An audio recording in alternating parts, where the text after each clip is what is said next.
자, 이번 시간에는 562페이지요. 저당권입니다. 저당권은 저당 목적물의 저당권이라는 권리를 물권을 설정해주고 저당권자의 피담보 채권, 돈 받을 권리를 안전하게 하기 위해서 저당권이라는 물권을 취하고 있고, 이때 만약에 채무자가 변제기에 변제하지 않으면 결국은 이 저당권이라는 권리를 행사해서 그 대상 목적 부동산이나 권리를 경매 처분해서 그 대금으로부터 다른 일반 채권자보다 또는 후순위 권리자보다 먼저 우선 변제 받을 수 있도록 보장하는 제도. 이걸 이제 저당권이라고 그러죠. 이 저당권은 그 기본적 성격이요. 성질. 이것을 보면 약정 담보 물권이다. 이걸 꼭 알아두셔야 되죠. 약정 담보 물권입니다. 이때 물권에서의 물건의 대상은 바로 부동산에 한정하고요.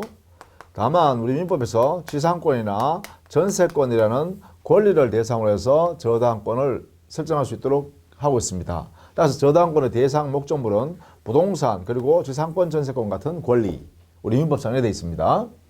그 다음 담보물권이니까 통유성이 있겠죠. 당연히요.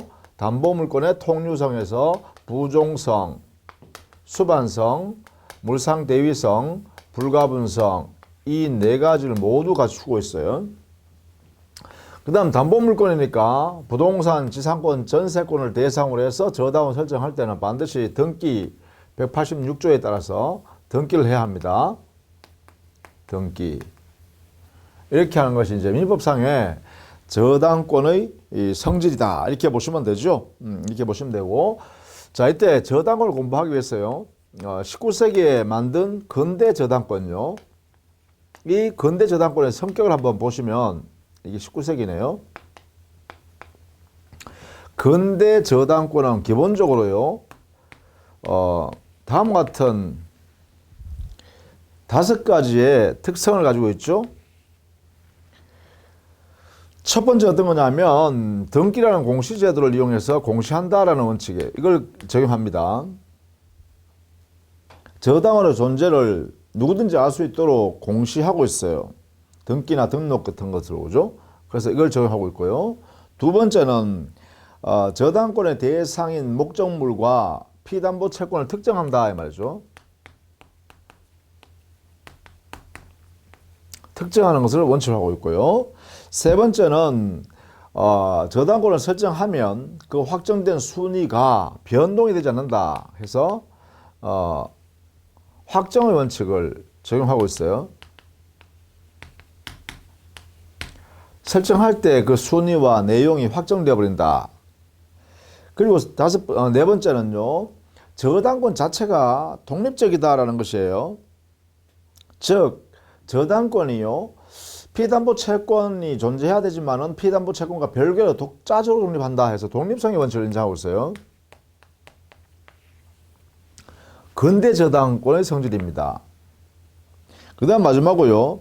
이 저당권이라는 권리를 증권에다가, 즉 종이죠, 종이 증권에다가 이렇게 붙여가지고 그 증권을 서로 사고 팔면 저당권 사고 팔 수 있도록 이렇게 한다. 이거는 유동성이라 그러죠.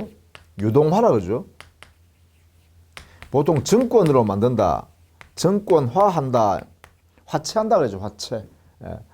이러한 특성을 가지고 있어요. 이게 근대 저당권의 특성이라고 한다면 우리 민법에서는요. 우리 민법을 특성을 보면 공시의 원칙 적용합니다.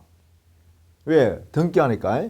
특정 원칙, 피담보 채권과 대상 목적물을 특정합니다. 그 다음에 확정의 원칙. 우리 민법은요.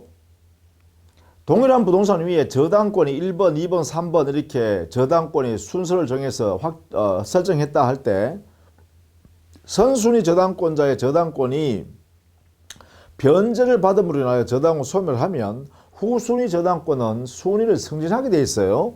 그러니까 우리 민법에서는 순위 확정의 원칙이 아니라 순위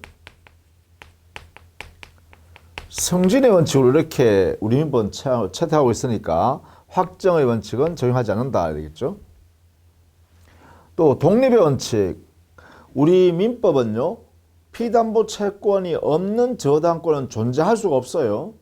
부종성 때문에요. 따라서 독립의 원칙도 우리 민법은 채택하지 않죠. 그리고 유동화, 즉 증권에 화치하는 것, 우리 민법은 원칙적으로 인정하지 않습니다. 그런 제도를 두지 않았어요. 그러면 결국 이렇게 되겠죠. 우리 민법은 공시 특정의 원칙만 채택하고 있다. 이렇게 해석할 수 있겠다라는 것입니다. 자, 이런 내용들을 의미와 우리 민법에 적용했을 때 어떤 내용으로 존재하고 있는가라는 것은 알고 있어야겠다. 뭐 이 정도로 되겠네요. 자, 이러한 저당권. 자, 우리 민법상의 저당권이면 성립은 어떻게 될 거냐? 저당권 성립은 기본적으로요. 돈 받을 권리인 피담보 채권이라고 합니다. 돈 받을 권리. 이 채권이 저당권이란 담보권에 의해서 보호된다, 보장된다 이런 의미에서 피담보 채권 그래요. 이 피담보 채권이 반드시 존재해야 합니다. 피담보 채권이 소멸하면 담보 물권은 소멸할 수밖에 없기 때문에 그렇죠. 이게 바로 부종성 때문에 그래요. 자, 두 번째요. 저당권 설정 계약을 하고요. 이 계약에 기해서 저당권 설정 등기를 반드시 해야 합니다. 왜냐하면 우리 민법은 약정담보 물권이니까 그 대상이 말이죠. 이 저 대상이 바로 부동산이거나 또는 지상권 또는 전세권 같은 물권, 부동산에 관한 물권을 대상으로 하기 때문에 그렇죠.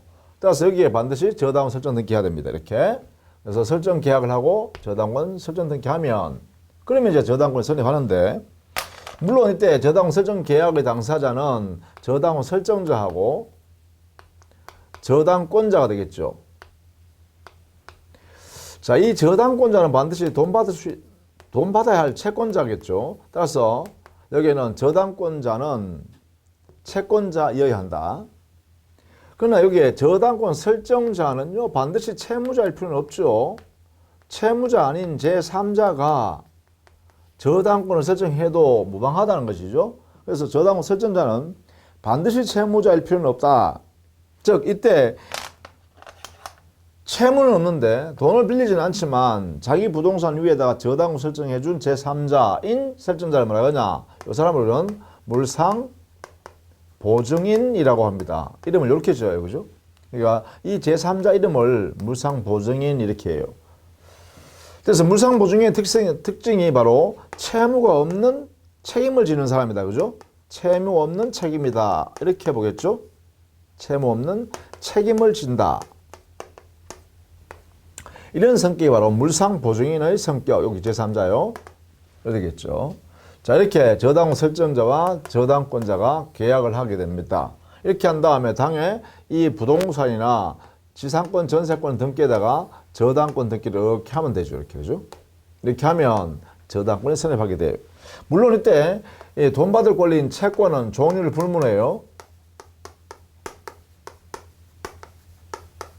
종류를 불문해요.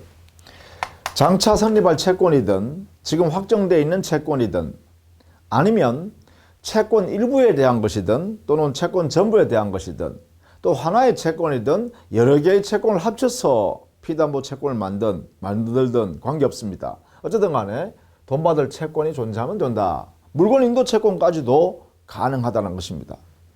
자, 이렇게 해서 우리 교재에는요 565페이지까지 정리를 했습니다.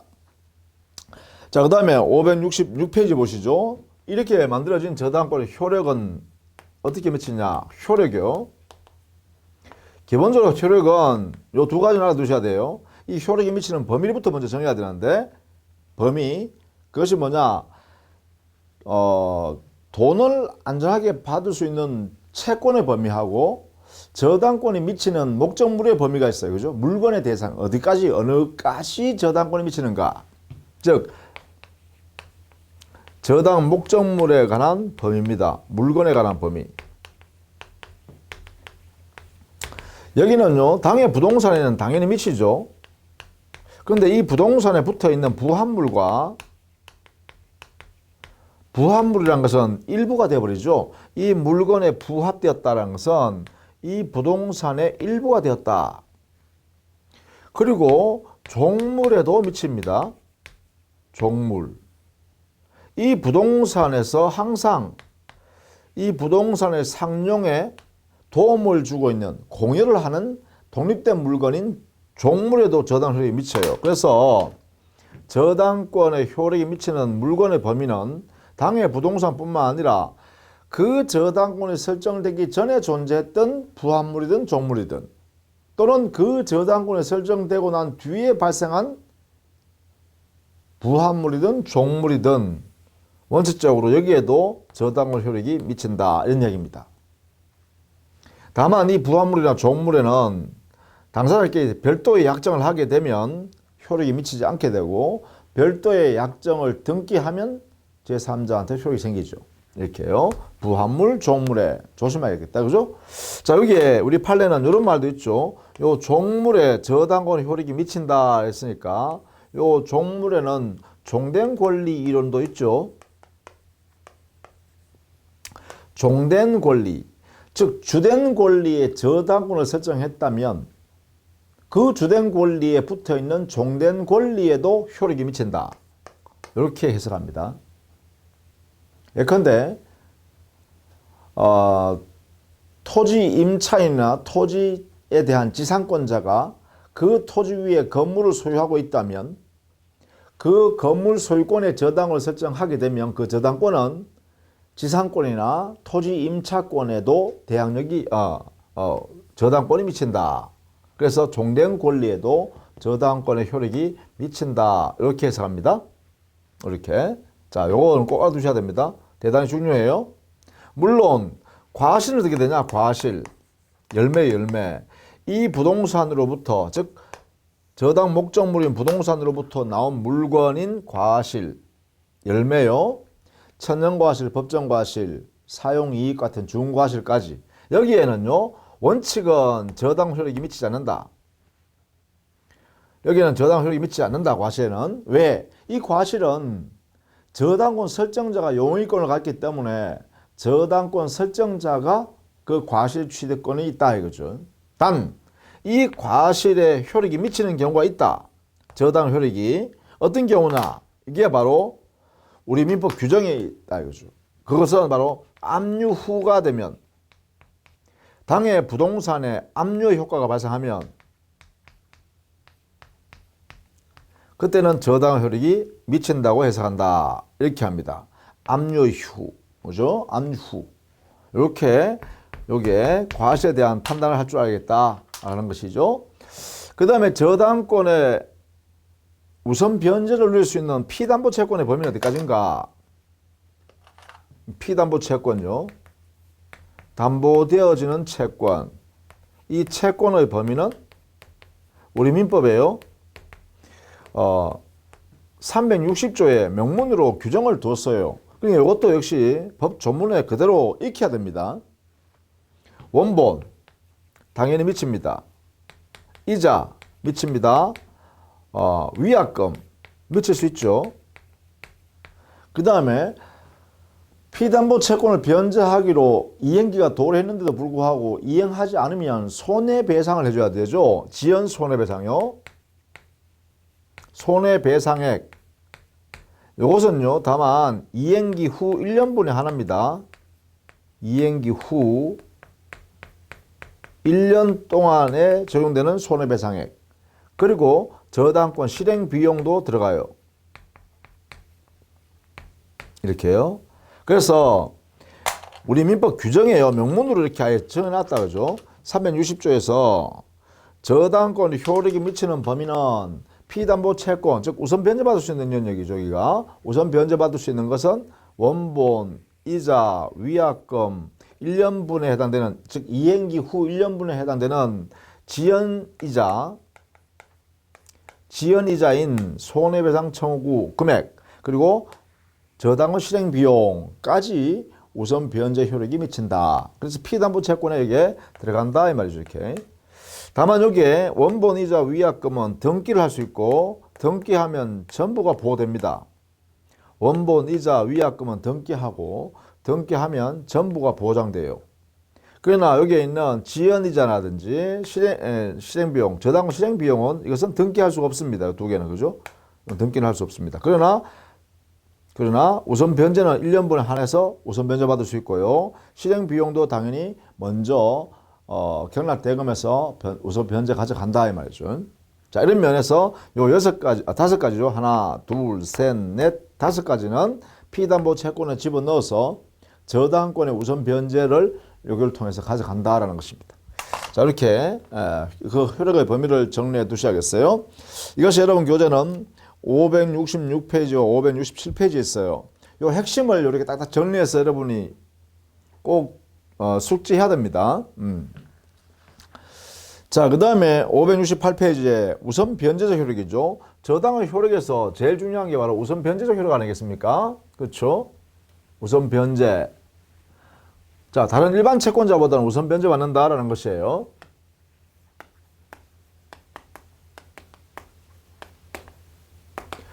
다른 일반 채권자보다는 우선한다.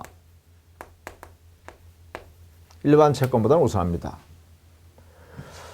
자, 그런데 일반 채권은 여기에는 저당권보다가 우선 변제받는 예외가 있긴 해요. 예외 규정에 의해서 여기에 일반 채권임에도 불구하고 저당권보다 우선 변제받는 경우가 있어요. 그게 뭐냐면 주택임대차보호법이나 상가건물임대차보호법에 보면 소액임차인의 최우선 변제받을 수 있도록 한 것.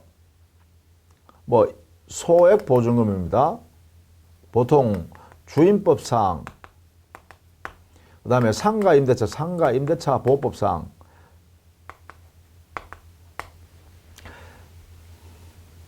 그럼 상임법 할까요? 상임법상 여기에 특별법 규정이 있다 이 말이죠. 또 근로기준법에 의하여 근로기준법상 근로자의 임금채권이나 퇴직금 채권 일정 부분, 그죠? 우선 면제받죠. 또 국세 중에요, 당해세에 해당되는 게 있습니다. 당해세. 예컨대 증여세라든지 또 상속세 같은 거, 이런 경우에도 우선 변제받을 수 있죠. 이것도 이제 법 규정, 국세기본법이나 징수법에 의해서 우선 변제받을 수 있도록 해놨죠. 네 번째, 제3취득자의 비용상환 청구권이 있습니다.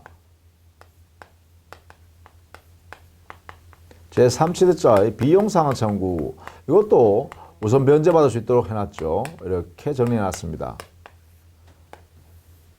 자, 이런 것 등을 우리는 이런 숙지를 해가 계셔야겠습니다. 예외적인 것이니까.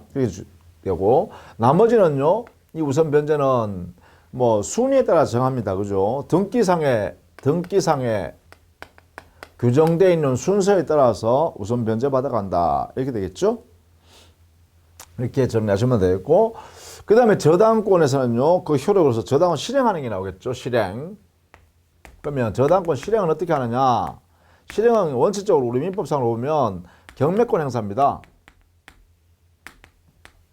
이 경매를 보통 임의경매라고 해석하죠. 임의경매. 즉, 법원으로부터 돈 받을 권리가 있다는 것을 판결받은 다음에 해야 되는 것이 아니라, 저당은 등기가 되어 있기 때문에 법원에 저당권 실행해달라고 신청만 하면 되는, 자유롭게 신청해버리면 되는 임의경매라고 해석하죠.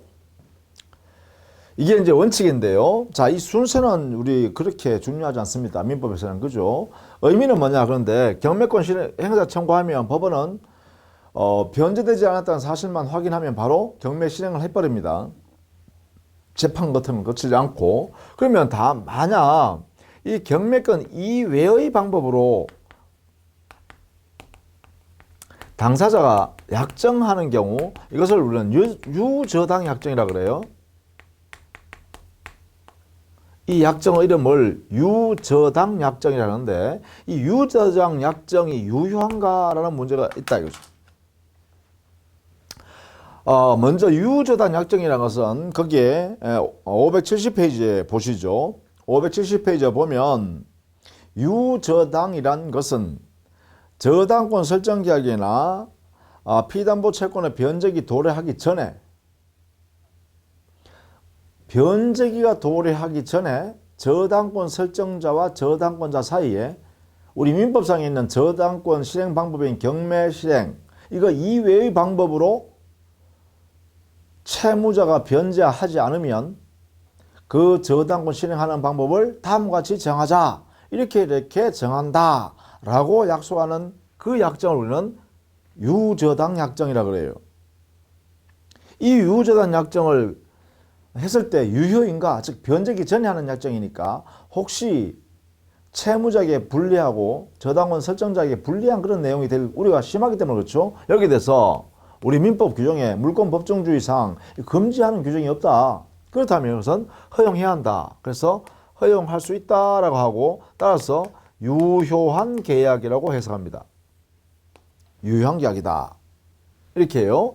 유저당 약정은 변제기 전에 저당권 실행 방법을 우리 민법상의 경매권 이외의 방법으로 정하는 것을 말하는데, 그것은 법에서 허용된다. 이렇게 해석하자는 거예요.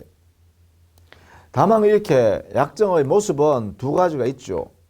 우리 교재에 보시면 대물 변제 예약형이다. 그죠?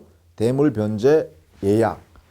만약에 채무자가 변제하지 않으면 당의 저당 목적물의 소유권을 저당권자인 채권자한테 넘겨주겠다라고 미리 약속해 두는 거죠. 그러니까 금전으로 변제 못하니까 물건의 소유권으로 내가 대신 변제하겠다. 이렇게 미리 약속하는 거예요. 그걸 우리는 대물 변제 예약이라고 합니다. 대물 변제 예약형이 있다 이 말이지. 두 번째는 경매를 통해서, 즉 법원의 경매를 통해서 대금을 배당받는 것이 아니라 아예 저당권자가 변제기가 지났음에도 불구하고 채무자가 변제를 못한다면 당의 저당 목적물의 소유권을 저당권자가 취득한 다음에 그것을 부동산 시장에다가 저당권자가 직접 팔아서 임의적으로 환가해서 거기로부터 변제를 받고 남는 금액은 저당권 설정자한테 돌려주겠다라고 약속하는 거예요. 이걸 뭐라 그러냐? 임의 환가 약정이라고 그래요.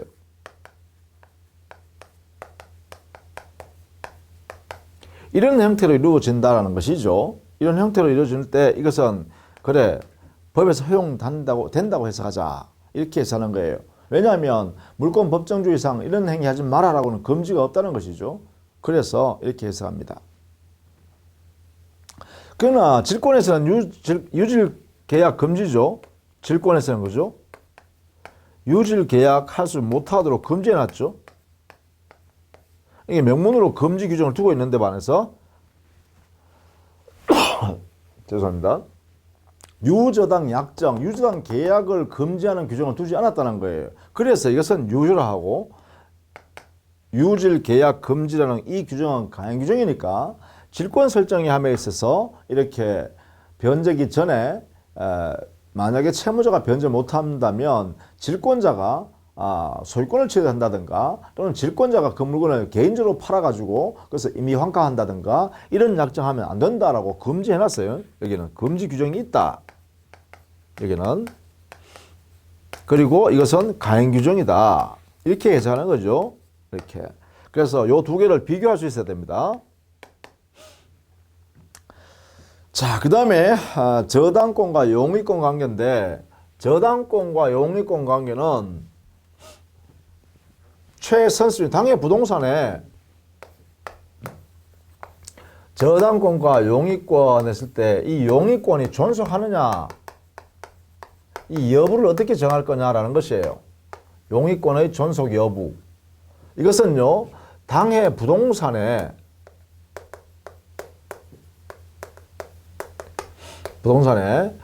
최선순위로 설정되어 있는 최선순위요.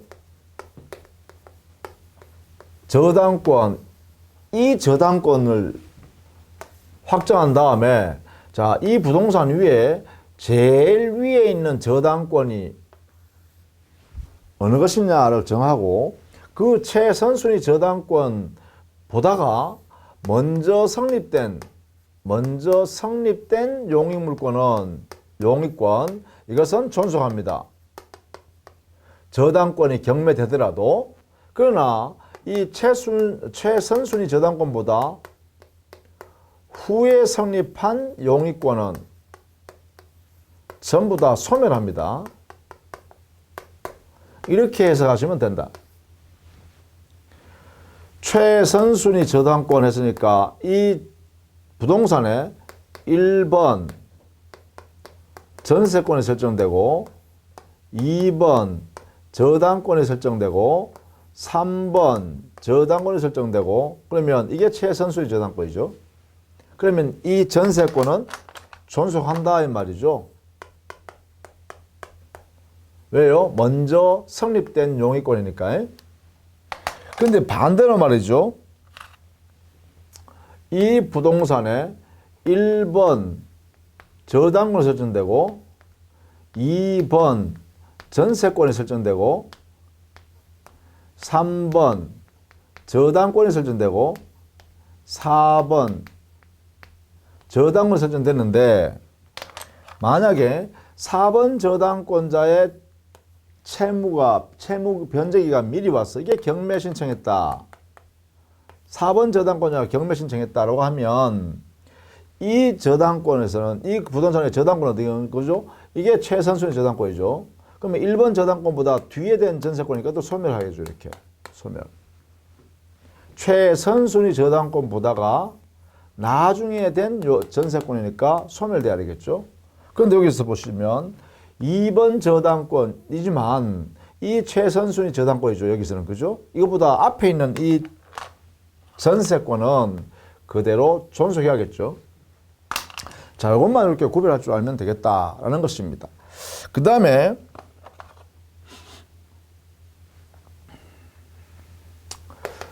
두 번째 이런 게 있죠.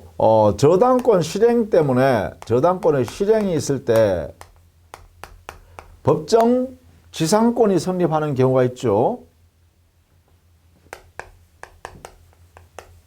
법정 지상권이 성립하여 존재할 수 있습니다. 이게 바로 민법 366조 가행규정으로 이렇게 규정이 되어 있다 이 말이죠. 가행규정. 그래서 법정지상권 366조의 요건을 보면 어떻게 되냐. 토지 위에 건물이 존재하고 그 다음에 토지 소유자 그 다음 건물 소유자 두 개가 보니까 동일인 소유더라. 이렇게 동일인 소유로 되어 있더라. 이런 상태에서 토지에 저당권이 설정될 수도 있고 건물에 저당권이 설정될 수도 있죠. 이렇게. 근데 이 중에 어느 한 개가 경매가 이루어졌다. 경매가 이루어져서 여기에 소유자가 바뀌겠죠. 이렇게. 소유자가. 그러면 이렇게 되겠죠. 건물 소유자는 갑, 토지의 소유자는 정. 그래서 경매로 인하여 건물 소유자와 토지 소유자가 불일치하게 되죠. 이렇게. 그렇죠? 건물 소유자는 갑, 토지 소유자는 이제는 경매를 통해서 정이라는 사람이 소유권 취득했으니까 건물 소유자, 토지 소유자가 불일치하게 됩니다. 이렇게. 불일치하게. 종전에는 일치하게 되어 있었는데 저당권 행사로 인하여 불일치하게 됐다라고 하면 이때 우리 민법 규정 366조는 이런 상황이 있을 때, 이런 상황이 됐을 때 토지 소유자는 건물 소유자한테 지상권을 설정한 것으로 본다. 이렇게 된다는 거죠. 그럼 여기 이래 되겠죠? 여기에 있는 지상권자, 여기에 있는 건물 소유자인 갑이 여기에 뭐가 발생한다? 지상권이 취득한 것으로 보기 때문에 지상권, 법정지상권 취득해야 된다. 이게 바로 민법 366조에 있는 법정지상권입니다. 건물 소유자 갑이 지상권인 법정지상권을 취득했다. 이되겠죠. 물론 이때 이 법정지상권이기 때문에 이 지상권은 부동산 물권이면서 즉 토지를 지배하는 갑소유 토지를 지배하는 부동산 물권이지만 어떻게 해요? 법의 규정에 의해서 만들어져 있으므로 민법 187조 규정에 의해서 등기는 요하지 않는다. 그렇죠? 즉 지상권 설정 등기가 없는 상태일지라도 이미 지상권을 성립시킨다 이런 이야기죠. 이게 바로 민법 366조의 법정 지상권의 문제다. 이렇게 정리하시면 되겠습니다. 그죠? 자, 이거는 꼭 알아두셔야겠네요. 순서, 그죠? 토지 위에 건물이 존재하고 있고, 토지 소유자와 건물 소유자가 동일인 상태로 존재한다. 그런 상태에서 토지의 저당권 설정되거나, 또는 건물에 저당권 설정되었는데 그 후에 저당권 실행으로 인하여 토지 소유자와 건물 소유자가 불일치하게 됐다. 저당권 행사 때문에 불일치하게 됐다. 라고 하게 되면 토지 소유자는 건물 소유자에 대하여 지상권을 설정한 것으로 본다. 이때 지상권을 설정하게 된 이 지상권은 바로 366조에 있는 법정 지상권에 해당된다 이 말이고, 이 법정 지상권은 187조에 근거하여 등기를 하지 않아도 이미 지상권이 성립되었다. 자, 이렇게 정리해 둡니다. 자, 이것이 여러분 교재는 571페이지에 보시면 거기에 성립요건 보시죠. 동그라미 1번 최선순위 저당권 설정 당시에 건물이 존재하고 있었고, 그 다음 동그라미 2번 토지와 건물이 동일인 소유에 속하고 있어야 되고, 그 다음에 저당권 설정돼야겠죠. 그래서 다음 페이지 동그라미 3번 토지 또는 건물에 저당권이 설정되었을 것. 그 다음에 네 번째 그 저당권이 경매로 인하여 토지 소유권과 건물 소유자가 다르게 돼야 되겠죠. 달라져야 돼요. 달라지게 됐다라고 하면 그때 효과가 뭐냐면 건물 소유자에게 토지 소유자는 지상권을 설정한 것으로 본답니다. 법 규정에 의해서. 그래서 동그라미 5번에 보시면 바로 경락되는 순간에 소유권을 갖고 있는 건물 소유자한테 지상권이 성립한다. 그리고 이것은 등기를 요하지 않는다 했습니다. 자, 그렇게 정리를 해 두셔야겠습니다. 573페이지요. 일괄 경매 볼게요. 자, 일괄 경매는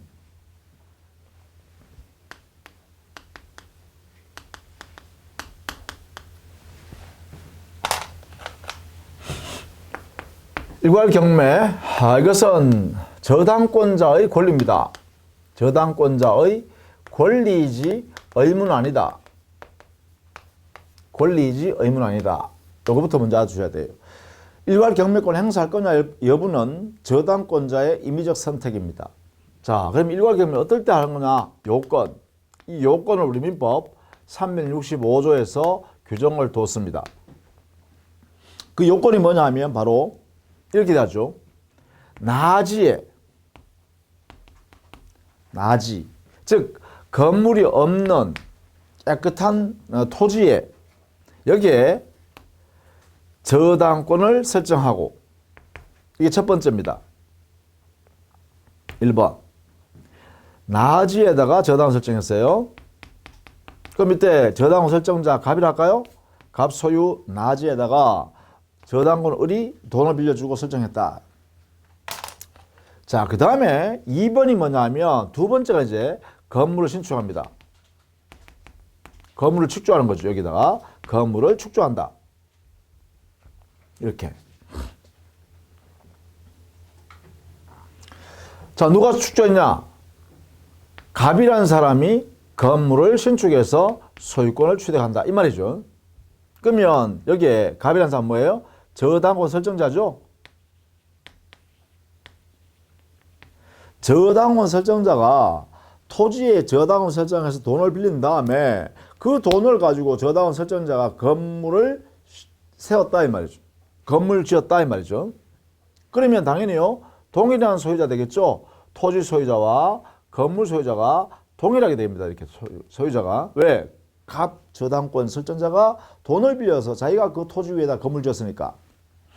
자, 이런 상태에서 만약에 이 돈을 빌린 저당권 설정자 갑이 저당권자에게 변제하지 않으면, 채무자죠. 변제하지 않으면 이 저당권자 뭐 하겠어요? 당해 저당권에 기해서 경매권 행사하겠죠. 이렇게. 자, 이때 이 저당권자 을의 경매권 행사가 바로 두 가지가 있다 이 말입니다. 행사하는 방법이 두 가지가 있다 이런 이야기예요. 자, 첫 번째 경매권 어떻게 행사하냐? 물론 이 저당권은 토지를 대상으로 해서 나지였죠. 나지인 토지를 대상으로 해서 저당권 설정했으니까 토지 경매권 행사를 하는 것은 당연히 인정할 겁니다. 그렇죠? 자, 이때 토지가 경매되면 그 신축 건물은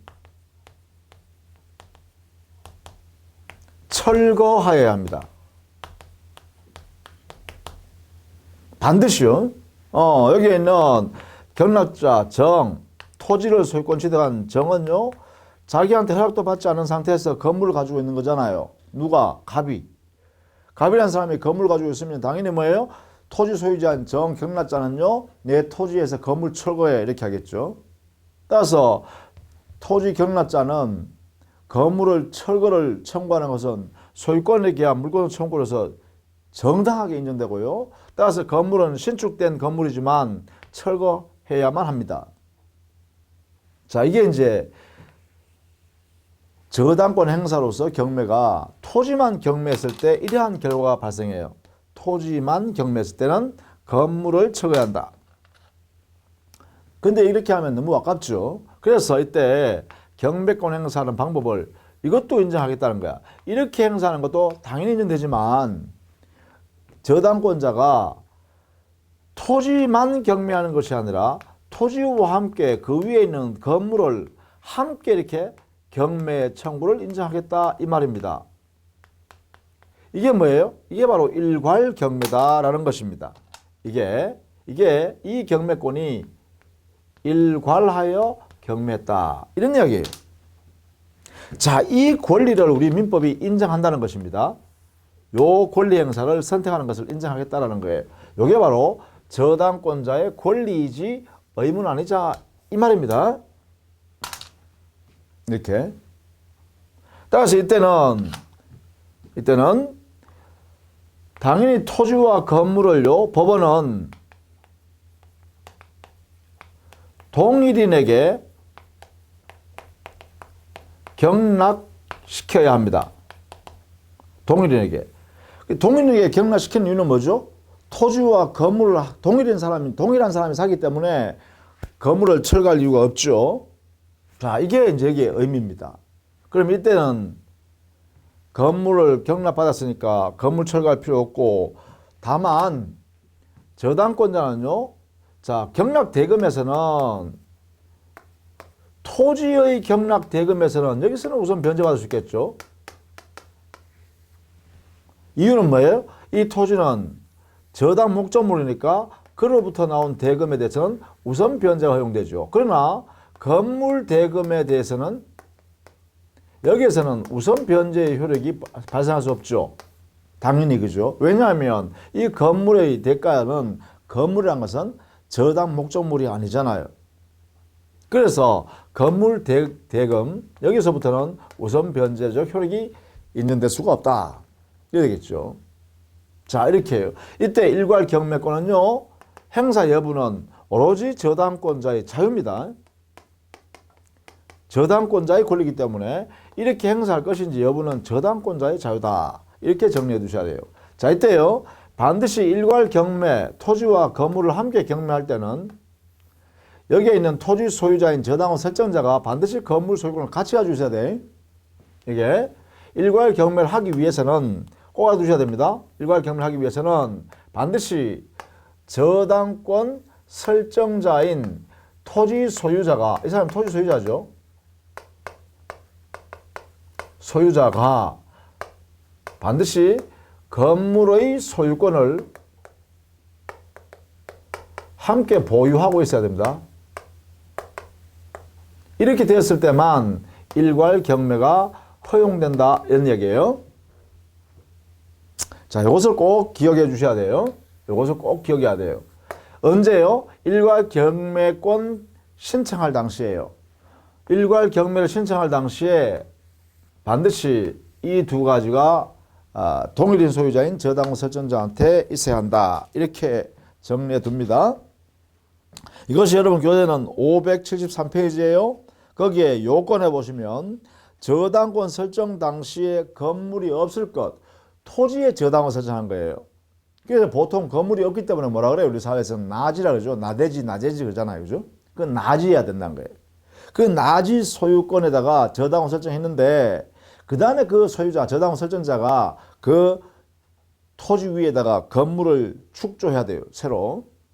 이때 이제 저당권 설정자인 토지 소유자가 건물 소유권을 함께 가지고 있는 상태에 있는데 채무 변제가 되는데도 불구하고 변제 안 하면 이때 바로 일괄 경매가 가능하다 이 말이죠. 자, 그런 내용들로 정리하시면 되겠다. 그죠? 자, 여기까지 하고요. 저당권이 침해됐을 때 또 제3실자는 어떻게 할 것이고 제3실자의 지위는 또 어떻게 보호할 것인가 이런 것도 한번 같이 다음 시간에 보도록 할게요. 수고했습니다.